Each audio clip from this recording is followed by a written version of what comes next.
Hello friends. तो Node.js के day 2 में मैं आपको सिखाऊंगा दो पैकेजेस के बारे में।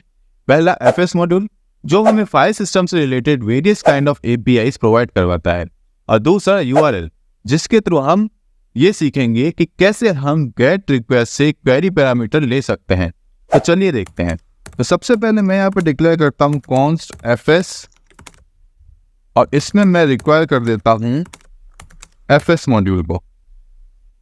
ये जो fs मॉड्यूल है ये बिल्ट इन पैकेज है Node.js का, और इस पैकेज में जितनी भी APIs हैं वो हम एक्सेस कर सकते हैं C++ के थ्रू, क्योंकि जितने भी फाइल्स रिलेटेड ऑपरेशन होते हैं ये सारे हमारे CPU के सिस्टम कॉल के जरिए होते हैं, और इसके लिए हमें सॉकेट की नीड होती है, और इसे कंपाइल करने के लिए हमारी हेल्प करता है libuv। हेलो, अभी के लिए मैं आपको fs मॉड्यूल के दो मेथड्स के बारे में बताऊंगा। पहला राइट फाइल और दूसरा अपेंड फाइल। अब इन दोनों में मेन डिफरेंस ये है कि राइट फाइल मेथड में अगर सेम नेम की फाइल एग्जिस्ट नहीं करती तो नई फाइल बना देता है, और अगर सेम नेम की फाइल एग्जिस्ट करती है तो ये उसे ओवरराइट कर देता है। और वहीं अगर आप अपेंड फाइल का इस्तेमाल करते हो तो ये ओवरराइट नहीं करके डेटा को एंड में अपेंड कर देता है, लेकिन फाइल एग्जिस्ट नहीं होने पर नई फाइल वो भी बनाता है। बस अपेंड का मीनिंग एंड में डेटा को अपेंड कर देना, जहां पे लाइन खत्म हो रही है वहां से नई फाइल को अपेंड कर देना। ठीक है, क्लियर है? चलो प्रैक्टिकल में और अच्छे से समझते हैं।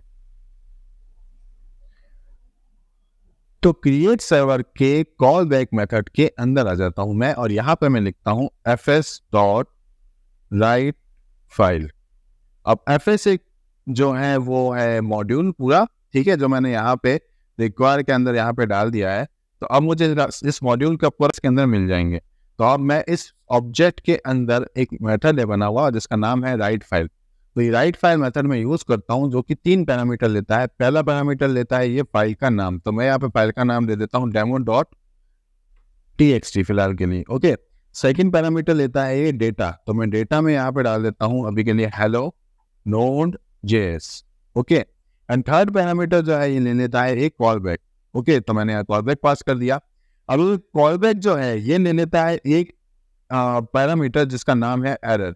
ओके, तो मैं क्या करता हूँ, इस एरर को कॉपी करता हूँ, यहाँ पे लिखता हूँ अगर मेरी एरर है तो मैं रिटर्न कर दूंगा वापस से इस एरर को। अदरवाइज जो डेटा है वो तो रीड हो ही रहा है यहाँ पे, सॉरी राइट हो ही रहा है यहाँ पे फाइल के अंदर। ठीक है, तो अब मैं क्या करूंगा, मैं आऊंगा अपने टर्मिनल के अंदर, यहाँ पे मैं लिखता हूँ नोड स्पेस फाइल का नाम और एंटर। तो अब ये मेरी फाइल हो गई रन। अब मैं क्या करूंगा, मैं जाऊंगा सर्वर के ऊपर, और सर्वर के ऊपर जाके मैं यहाँ पे एक बार URL को करूंगा हिट। यहाँ पे आ गया hello Node.js। तो चलिए वापस अपने VS कोड में चलते हैं, और यहाँ पे ध्यान से देखिए। अब जो ये मेरा लेफ्ट हैंड साइड के अंदर जो मेरी डायरेक्टरी है वहां पे देखिए दोस्तों, यहाँ पे आपको एक फाइल दिख रही है demo.txt के नाम से। मतलब जो ये राइट फाइल का जो मेथड है इसने एक फाइल बना दी demo.txt नाम से, और जब मैं इसको ओपन करूंगा तो देखिए फ्रेंड्स यहाँ पे क्या लिखा हुआ है hello Node.js। So okay done. तो फाइनली मैंने फाइल बना दी, उसके अंदर डेटा को राइट कर दिया। ठीक है, चलो यहाँ तक तो हमारा काम हो गया। तो अब इस fs मॉड्यूल का एक मेथड तो आप समझ गए, राइट फाइल। अब हम क्या करते हैं, अब यहाँ पे हम देखते हैं दूसरी चीज जो मैं आपको बताने वाला था, URL वाली मॉड्यूल। अभी तक हमने ये देखा कि कैसे हम क्रिएट सर्वर मेथड के अंदर कॉलबैक्स पास करते हैं, जो दो पैरामीटर लेता है, रिक्वेस्ट एंड रिस्पॉन्स। तो रिस्पॉन्स डॉट एंड मेथड को यूज करके हम सर्वर से रिस्पॉन्स सेंड कर सकते हैं। तो अब बात करते हैं रिक्वेस्ट पैरामीटर की। रिक्वेस्ट पैरामीटर का यूज करके हम क्लाइंट साइड से भेजी हुई रिक्वेस्ट को एक्सेस कर सकते हैं, जैसे कि वहां से उन्होंने कोई क्वेरी पैरामीटर भेज दिया या कोई जेसन डेटा भेज दिया, ये सब कुछ। तो आइए देखते हैं कैसे। तो अब यहाँ पे ध्यान से देखना दोस्तों, जब मैं अपने ब्राउजर से URL पे जब भी वापस से मैं रिक्वेस्ट भेजूंगा सर्वर पे, तो अब मैं इसके अंदर एक पैरामीटर पास करूंगा यूजर नेम नाम का। तो मैं यहाँ पे पास करूंगा user name is equal to, उसके अंदर रैंडमली कोई भी नेम डाल दूंगा, मैं जॉन डाल देता हूँ अभी के लिए। और फिर जब मैं सर्वर पे रिक्वेस्ट भेजूंगा तो मुझे ये जो user name as a query parameter मैंने पास किया है उसको वहाँ पे सर्वर पे मुझे एक्सेस करना है। तो मैं यहाँ पे आके लिखता हूँ const URL और इसके अंदर मैं असाइन कर देता हूँ नोड के इनबिल्ट मॉड्यूल को जिसका नाम है URL।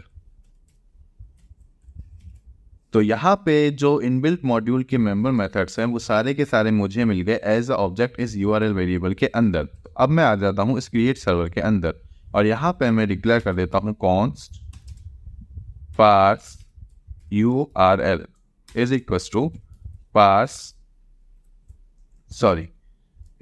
To URL dot parse. अब यहाँ पे देखना, क्योंकि मुझे इस URL में से ये क्वेरी पैरामीटर उठाना है तो उसके लिए मुझे इस पूरे URL को पास करना पड़ेगा। तो ये मैं पास कर सकता हूँ इस ऑब्जेक्ट के मेथड के थ्रू जिसका नाम है पार्स। इस ऑब्जेक्ट में मुझे एक मेथड मिलता है पार्स नाम का, जिसके थ्रू मैं इस पूरे इस पूरे URL को पास कर सकता हूँ अपने सर्वर पे। तो उसके लिए ये URL मुझे कहाँ से मिलेगा? मेरी रिक्वेस्ट के अंदर। तो मेरा जो ये रिक्वेस्ट पैरामीटर है इसमें से मैं लूँगा इस URL को request.url। अब यहाँ पे मुझे इसको साथ में ट्रू भेजना पड़ेगा। तो जितना भी मेरा URL है ये सारा का सारा पास होके मेरा किसके अंदर आएगा? इस पास URL वेरिएबल के अंदर। अब मुझे इसमें से इस क्वेरी पैरामीटर को फैच करना है, यूजर नेम क्वेरी पैरामीटर को। तो यहाँ पे मैं इसके बाद एक और कॉन्स्ट को डिक्लेयर करूंगा, इसका नाम मैं दे देता हूँ पार्स क्वेरी और यहाँ पे मैं इसको पास कर देता हूँ पार्स URL से। तो पार्स URL डॉट मुझे क्या चाहिए? क्वेरी। तो मैं यहाँ पे लिख देता हूँ क्वेरी। अब मैं देख लेता हूँ कि मेरे पास जो क्वेरी पैरामीटर है वो आया है या नहीं। तो मैं इस क्वेरी पैरामीटर को एज ए रिस्पॉन्स वापस से क्लाइंट को सेंड कर देता हूँ। तो यहाँ पे मैं लिख देता हूँ रिक्वेस्ट क्वेरी और इसके अंदर मैं पास कर देता हूँ पास क्वेरी डॉट यूजर नेम। क्योंकि इसका नाम यूजर नेम है तो मैंने यहाँ पे लिख दिया यूजर नेम। अब मैं इस फाइल को वापस से रन करता हूँ।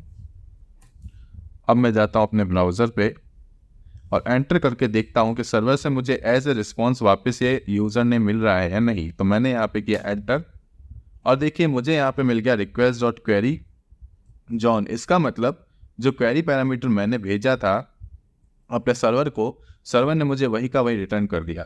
तो हमने सक्सेसफुली क्वेरी को यहाँ पे अपने सर्वर पे पास करवा दिया।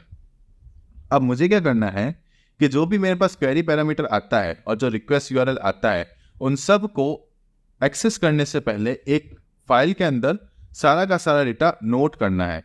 मतलब एज अ मुझे एक लॉग बनाने हैं मेरी सारी रिक्वेस्ट की। जो भी रिक्वेस्ट मेरे पास सर्वर पे आती है उन सब का एक लॉग बना के मुझे उसको सेव करना है एक फाइल के अंदर। तो यहाँ पे सिंपल सा मैंने फाइल राइट का तो सारा फंक्शन लिख रखा है ऑलरेडी। तो मुझे बस यहाँ पे फाइल का नाम चेंज करना है। तो यहाँ डेमो की जगह मैं दे देता हूँ रिक्वेस्ट और रिक्वेस्ट लॉग्स नाम दे देते हैं अभी के लिए हम इसको। तो जितनी भी रिक्वेस्ट आएंगी वो सारी की सारी मेरी इस फाइल के अंदर अपने आप राइट होती जाएंगी। और यहाँ पे हम लिख देते हैं कि हमें क्या क्या चाहिए। तो यहाँ पे इसको हटा देते हैं हम Node.js को और यहाँ पे हम लिख देते हैं सबसे पहले हमें क्या चाहिए, जो भी रिक्वेस्ट है उसका URL क्या है। तो वो मुझे कहाँ पे मिलेगा? मैंने यहाँ पे डाल रखा है रिक्वेस्ट req.url से। उसके बाद मुझे ये चाहिए कि मेरी जो ये रिक्वेस्ट भेजी गई है सर्वर को उसका टाइम क्या है। उसका जो भी टाइम है तो मैं लिख देता हूँ रिक्वेस्ट का जो टाइम है वो। ठीक है। अब इसके अंदर मेरे पास जावास्क्रिप्ट का एक मेथड आता है डेट नाम का। उसके ऑब्जेक्ट से हम टाइम स्टैम्प जो भी है वो यूज़ कर सकते हैं। तो मैं यहाँ पे लिख देता हूँ न्यू और यहाँ पे डेट। इसको मुझे एज लिटरल के साथ लिखना पड़ेगा, सॉरी। तो यहाँ पे मैंने लिख दिया $न्यू डेट। इसके अंदर जो भी मेरा टाइम है वो स्टोर हो जाएगा। उसके बाद मुझे क्या चाहिए फ्रेंड्स, जो भी मेरा क्वेरी पैरामीटर है वो। तो यहाँ पे मैं लिख देता हूँ पैरम्स, जो भी मुझे पैरम्स मिल रहे हैं वो। और यहाँ पे मैं इसके अंदर पास कर देता हूँ जो भी मेरा क्वेरी हुआ है पास क्वेरी उसको। अब यहाँ पे कर देते हैं यहाँ पे, ठीक है। तो फाइनली अब मेरे पास जो भी क्लाइंट साइड से रिक्वेस्ट आएगी वो एक्सेस होने से पहले एक फाइल के अंदर स्टोर हो जाएंगी। इस फाइल का नाम मैंने दे दिया रिक्वेस्ट लॉग्स। ओके, तो अब मैं यहाँ पे सेव कर देता हूँ और इसको वापस से रीरन करके देखते हैं कि हमारा काम हो रहा है या नहीं। तो मैंने यहाँ पे वापस से इसको रीरन किया और वापस से ब्राउज़र में गया और यहाँ से मैंने रिक्वेस्ट सेंड करी अपने सर्वर को और यहाँ पे मुझे रिस्पॉन्स तो सक्सेसफुली मिल गया। अब देखते हैं फाइल जो है वो हमारी रीड राइट हुई है या नहीं। तो यहाँ पे फाइल बन तो गई है रिक्वेस्ट लॉग्स नाम से। अब जब मैं इसको ओपन करता हूँ तो देखिए यहाँ पे मेरे पास टाइम तो सक्सेसफुली आ गया और उसके बाद URL में आ गया फेविकॉन। एंड देन अगर मैं इस पैरम्स को देखता हूँ तो मुझे ये पैरम्स में आया है अनडिफाइंड। ऐसा क्यों? ऐसा इसलिए हुआ क्योंकि अभी तक मैं जो भी ये रिक्वेस्ट के URL है उनको अभी तक मैं अच्छी तरह से यहाँ पे एक्सेस नहीं कर पा रहा हूँ। यहाँ पे मैंने उन URLs को, जो भी मेरे रिक्वेस्ट URLs हैं, उनको अभी तक मैंने बहुत ही अच्छे से और एफिशिएंट वे से मैनेज नहीं किया। तो बेसिकली क्या हो रहा है कि जैसे ही मेरे पास सर्वर पे रिक्वेस्ट आती है तो वो रिक्वेस्ट आने के बाद इंटरनली उसके अंदर कुछ मॉडिफिकेशंस हो जाते हैं, जिसकी वजह से क्या होता है फ्रेंड्स कि वो जो रिक्वेस्ट है वो उसके जो URLs और ये सब है वो चेंज हो जाते हैं। जैसे फर्स्ट जो है मेरे पास जब रिक्वेस्ट आती है तो मेरे पास क्वेरी पैरामीटर आता है, बट उसके बाद वो जस्ट चेंज हो जाता है। उसके बाद साथ में मेरे पास ये फेविकॉन आइकन आ जाता है और कोई CSS की फाइल होती है तो वो सब आ जाती है। तो जो ये मेथड है हमारा FS का राइट फाइल, ये राइट फाइल हमेशा क्या करता है, मैंने आपको पहले भी बताया था, जो कि मैंने अभी तक आपको नहीं समझाया, कि राइट फाइल जो होता है वो हमेशा जो पहले फाइल का डेटा है उसको वापस से रिप्लेस करके नए डेटा को लिख देता है अगर फाइल ऑलरेडी एग्जिस्ट है। तो अगर मुझे फाइल ऑलरेडी एग्जिस्ट है और डेटा को मुझे हमेशा अपेंड करवाना है तो मुझे यहाँ पे राइट फाइल की जगह क्या करना पड़ेगा, अपेंड फाइल। तो यहाँ पे मैं लिख देता हूँ अपेंड फाइल और वापस से इस फाइल को मैं करता हूँ रन। अब जब मैं इसको रन करूंगा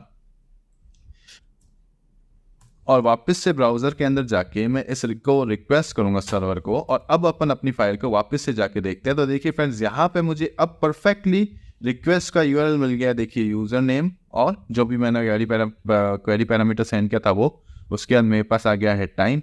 और उसके बाद अगर आप यहाँ से देखेंगे ढंग से तो यहाँ पे देखिए मेरे पास ये पैरम्स भी आ गए हैं जॉन करके, और उसके जस्ट बाद देखिए नया डेटा फिर अपेंड हुआ जिसके अंदर मेरे पास जो पैरम्स है वो अनडिफाइंड आ गए और जो URL है वापस से फेविकॉन आ गया। तो ये ऐसा इसलिए होता है क्योंकि अभी तक हमने इफिशिएंट वे से जो रिक्वेस्ट URLs हैं उनको अभी तक मैनेज नहीं किया, राउटिंग को अभी तक हमने बेसिकली इंप्लीमेंट नहीं किया। और जैसे ही हम राउटिंग को इंप्लीमेंट करेंगे और उनको मैनेज्ड वे से राउट्स को एक्सेस करना सीखेंगे नोड के अंदर, तब जाके कहीं हमारा परफेक्ट रिक्वेस्ट URL निकल के आएगा और उसके पैरामीटर्स निकल के आएंगे। तब जाके हम अपने पैरामीटर्स और रिक्वेस्ट को अच्छी तरह से ऑर्गेनाइज कर सकते हैं हमारे रिक्वेस्ट लॉग जो मैंने फाइल बनाई है उसके अंदर। ओके, तो बने रहिए मेरे साथ और लाइक शेयर सब्सक्राइब कीजिए ताकि आपको जल्दी से मेरे अगले वीडियो का